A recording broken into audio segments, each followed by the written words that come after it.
Let's cook pansit.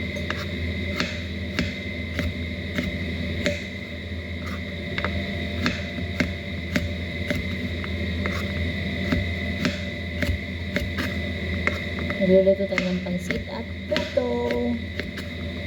Kasi kagahapon ay 1 month ng alaga ko. Sineselebrate ko. Bakit po? May pansit ko na nakulit sa puto. Ito yung puto.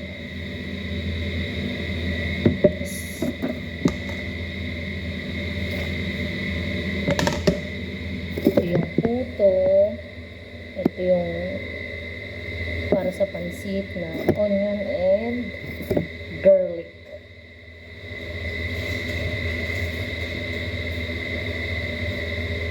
Tsaka sasahugan natin ng chicken.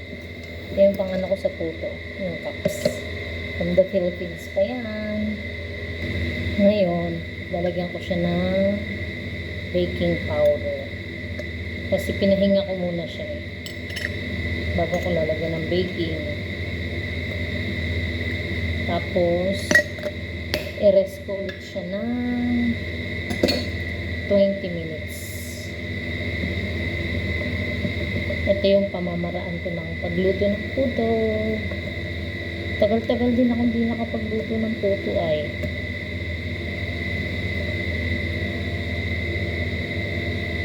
Parang nag-blurt kayo ah. Ayan.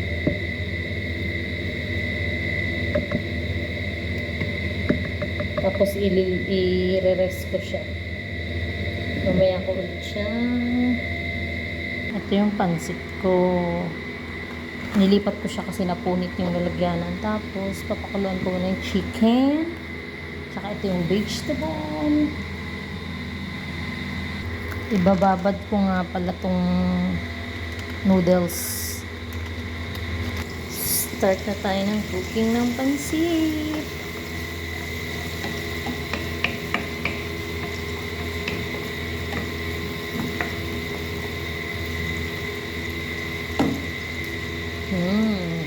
Smell.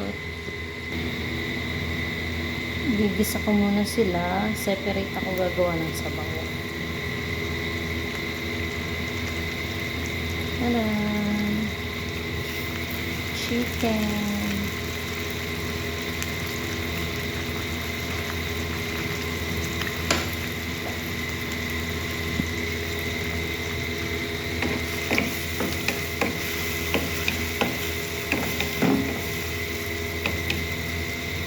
Lalagyan natin siya ng seasoning.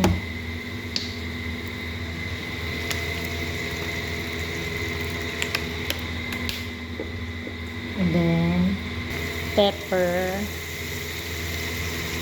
I want more pepper. Paprika.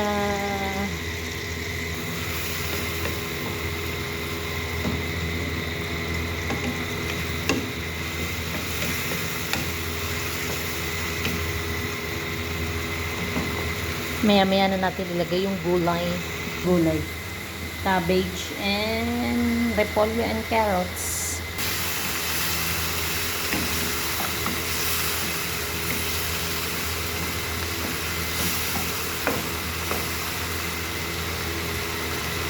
Wait, nakalimutan ko nga pala yung onion. Din na natin ang gulay.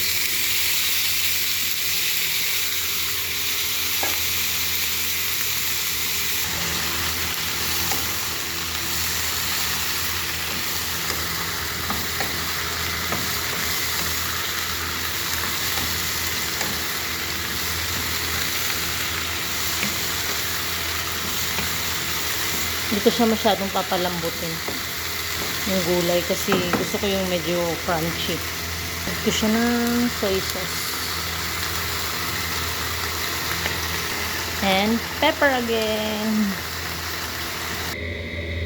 Kakat tayo ng spring onion. Sarap to ilagay sa ibabaw ng pansit. Diba? ihalo.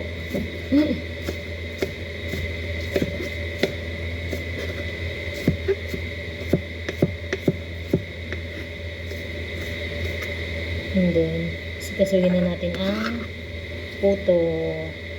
Isasala ko siya.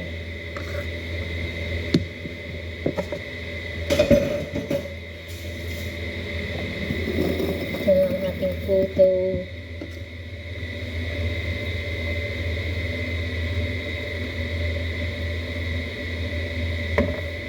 Isasala ko siya kasi para smooth dito. Ayan.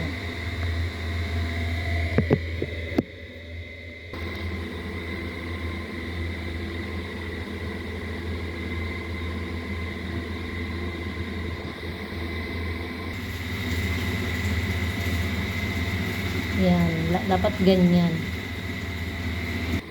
Papakulo na ako ng tubig para sa pansit. At nagre-ready na ako para sa puto. Gulay natin. Sisimulan na natin ang ating puto.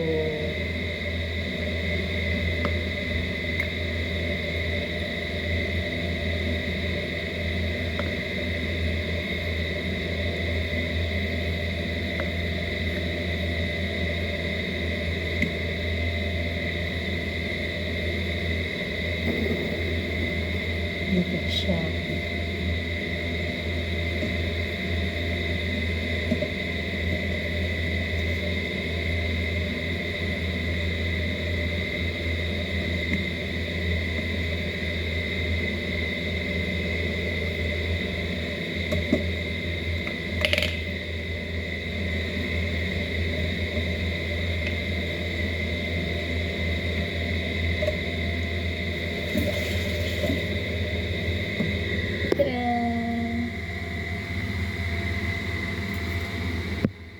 Ilagay ko na.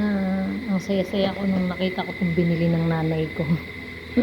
Wala kasi siyang ganyan dati. Tapos nilagyan ko siya ng tela. Ang saya-saya ko nung nakita kong bumili siya. Kasi sabi ko, yes, makakapagluto ako ng puto. Ilalagay ko na yung pansit.